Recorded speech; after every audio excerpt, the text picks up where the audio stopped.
फातिमा की रानी माँ, प्रभु यीशु की माँ, आसरा तू ही है माँ।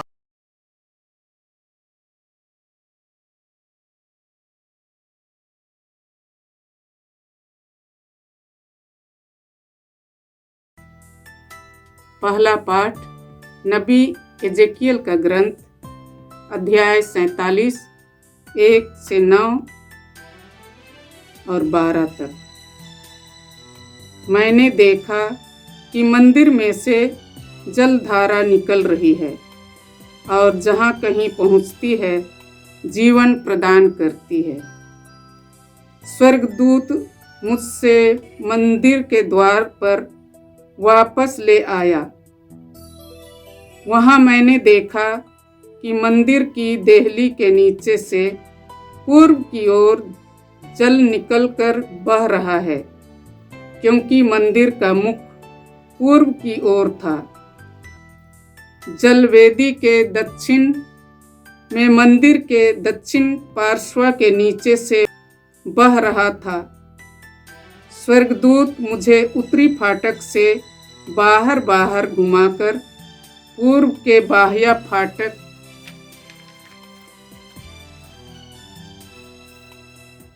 तक ले गया।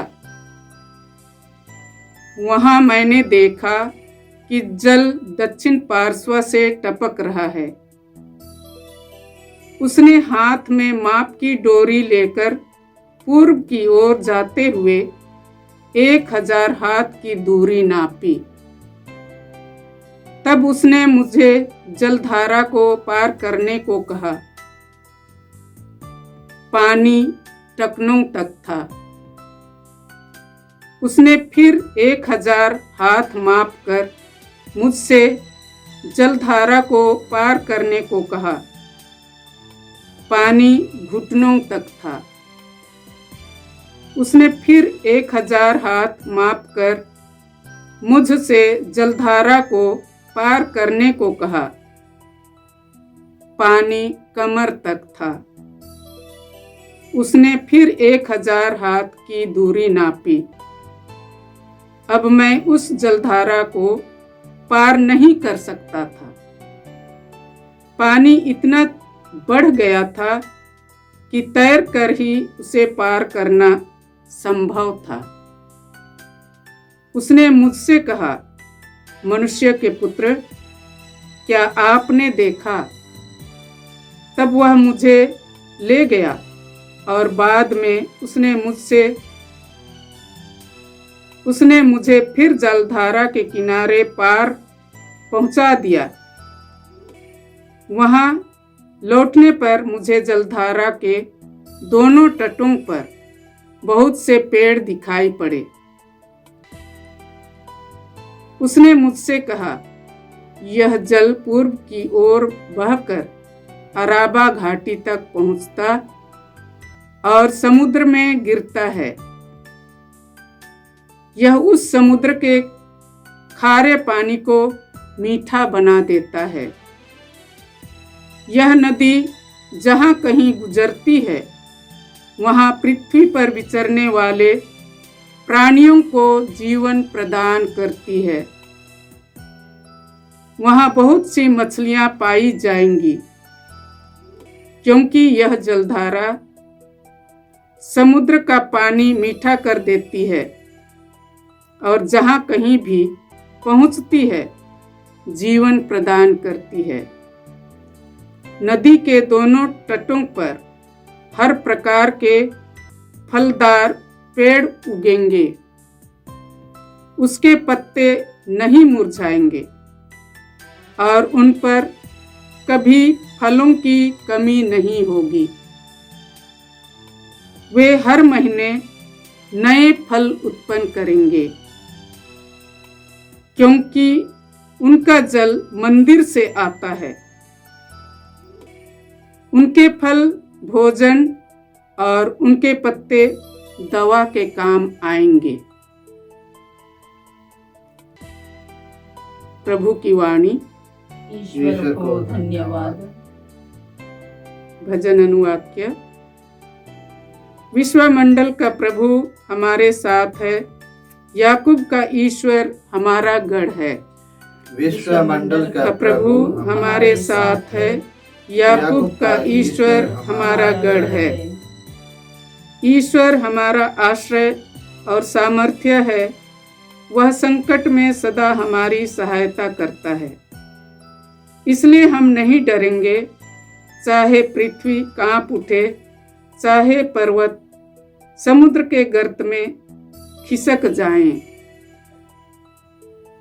अनुवाक्य: विश्वमंडल का प्रभु हमारे साथ है, याकूब का ईश्वर हमारा गढ़ है। विश्वमंडल का प्रभु हमारे साथ है, याकूब का ईश्वर हमारा गढ़ है। एक नदी ईश्वर के नगर का, सर्वोच्च ईश्वर के पवित्र निवास स्थान को आनंदित कर देती है। ईश्वर उस नगर में रहता है, वह कभी नष्ट नहीं होगा। ईश्वर प्रातःकाल उसकी सहायता करता है। अनुवाक्य: विश्वमंडल का प्रभु हमारे साथ है, याकूब का ईश्वर हमारा गढ़ है। विश्वमंडल का प्रभु हमारे साथ है, याकूब का ईश्वर हमारा गढ़ है। विश्वमंडल का प्रभु हमारे साथ है, याकूब का ईश्वर हमारा गढ़ है। आओ, प्रभु के अपूर्व कार्यों का मनन करो, वह पृथ्वी पर महान चमत्कार दिखाता है। अनुवाक्य: विश्वमंडल का प्रभु हमारे साथ है, याकूब का ईश्वर हमारा गढ़ है। विश्वमंडल का प्रभु हमारे साथ है, याकूब का ईश्वर हमारा गढ़ है। जय घोष। हे ईश्वर, मेरा हृदय फिर शुद्ध कर और मुक्ति का आनंद मुझे फिर प्रदान कर। प्रभु आप लोगों के साथ हो और आपकी आत्मा के साथ। संत योहन के अनुसार प्रभु यीशु ख्रिस्त का पवित्र सुसमाचार। हे प्रभु, तेरी महिमा हो। अध्याय 5 पद संख्याएं 1 से 3, 5 से 15।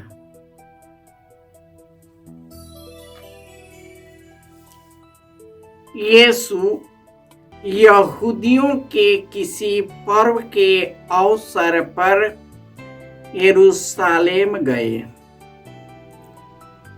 यरूशलेम में भेड़ फाटक के पास एक कुंड है, जो इब्रानी भाषा में बेतसैदा कहलाता है। उसके 5 मंडप हैं। उनमें से बहुत से रोगी, अंधे, लंगड़े, अर्धांग रोगी पड़े हुए थे। एक मनुष्य था जो 38 वर्ष से बीमार था। यीशु ने उसे पड़ा हुआ देखा और यह जानकर कि वह बहुत समय से इसी तरह पड़ा हुआ है, उससे कहा, क्या तुम अच्छा हो जाना चाहते हो? रोगी ने उत्तर दिया, महोदय, मेरा कोई नहीं जो पानी के लहराते ही मुझे कुंड में उतार दे। मेरे पहुंचने से पहले उसमें कोई और उतर पड़ता है।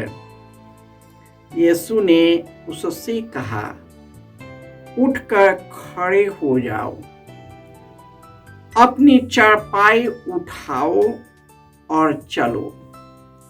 उसी क्षण वह मनुष्य अच्छा हो गया और अपनी चारपाई उठाकर चलने फिरने लगा। वह विश्राम का दिन था। इससे यहूदियों ने उससे जो अच्छा हो गया था कहा, आज विश्राम का दिन है, चरपाई उठाना तुम्हारे लिए उचित नहीं है। उसने उत्तर दिया, जिसने मुझे अच्छा किया उसी ने मुझसे कहा, अपनी चरपाई उठाओ और चलो। उन्होंने उससे पूछा, कौन है वह जिसने तुमसे कहा, अपनी चरपाई उठाओ और चलो? चंगा किया हुआ मनुष्य नहीं जानता था कि वह कौन है, क्योंकि उस जगह बहुत भीड़ थी और यीशु चुपके से चले गए थे। बाद में मंदिर में मिलने पर यीशु ने उससे कहा, देखो तुम चंगे हो गए हो, फिर पाप नहीं करना, कहीं ऐसा ना हो कि तुम पर और भी भारी संकट आ पड़े। उस मनुष्य ने जाकर यहूदियों को बताया कि जिन्होंने मुझे चंगा किया है वह यीशु है। यहूदी यीशु को इसलिए सताते थे कि वह विश्राम के दिन ऐसे काम किया करते थे। यह प्रभु का सुसमाचार है। हे क्रिस्त तेरी स्तुति हो। ख्रिस्त में प्यारे भाइयों और बहनों, आज के पहले पाठ में नज़बी एजेकियल के ग्रंथ में प्रभु यीशु के पूर्ण दिव्य दर्शन का एक दिव्य दृश्य बताया गया है कि मैंने देखा कि मंदिर के दाहिनी ओर से जल निकलकर वह पूर्व की ओर बढ़ा और जहाँ जहाँ पानी बहा वह सभी उपजाऊ हो गए, वे हरियाली हो गए। और जिन खड़ा पानी में वह पानी बहा वह मीठा हो गया। वह कौन है? वह प्रभु यीशु है, जो जीवन देने के लिए इस संसार में आया। आज के सुसमाचार में एक व्यक्ति है जो 38 वर्षों से वह पड़ा हुआ था। वह मंदिर के कुंड, जहाँ पर स्वर्गदूत उस कुंड के पानी को हिलोर देता था, और जो को उसमें पहले प्रवेश कर जाता था वह चंगा हो जाता था। सभी अपने आप में व्यस्त थे। जिस प्रकार आज के आधुनिक मनुष्य अपने आप में व्यस्त है, अपने जीवन में, अपने बाल बच्चों में, अपने परिवार में ही। यही कारण है कि आज इंसान छूट गया है। जब यीशु ने उससे पूछा, क्या तुम चंगे होना चाहते हो? उसने कहा, मेरा कोई नहीं। 38 वर्षों में किसी का ध्यान नहीं गया, लेकिन उन फरीसी और शास्त्रियों का ध्यान गया जब वह चारपाई लेकर चल रहा था। मनुष्य ऐसा ही दुष्ट प्राणी है जो कभी भी अच्छाई बर्दाश्त नहीं करता, केवल अपने लिए ही अच्छाई चाहता है, अपने लिए भलाई चाहता है, लेकिन दूसरे की भलाई नहीं देख पाता है। यही कारण है कि शास्त्री और फरीसी यीशु से नाखुश थे। वे इतने असंवेदनशील थे कि 38 वर्ष से पड़ा हुआ व्यक्ति को इतने वर्षों में किसी का आंख और नजरिया उस पर नहीं गया। आज का मानव भी वैसा ही है। हम वही शास्त्री फरीसी के जैसे जो थे वही हमारे अंदर कार्य करता है। उसे बदनाम करना अनुचित है क्योंकि हम वही हैं। जो भी यीशु के पास लौट आता है, यीशु उस पर दया करता है, अपने पवित्र आत्मा को हम पर उड़ेल देता है और वही पवित्र आत्मा ईश्वर की ओर उन्मुख करता है। तो आइए, यदि हम अपने भाई बहनों के प्रति असंवेदनशील हैं, केवल अपने आप में ही चिपक गए हैं, तो अपने आप से ऊपर उठकर वृहद समाज के लिए अपना योगदान करें, ताकि हम भी ईश्वर के राज्य में सम्मिलित हो सके और यीशु के शिष्य बन सके। जय यीशु।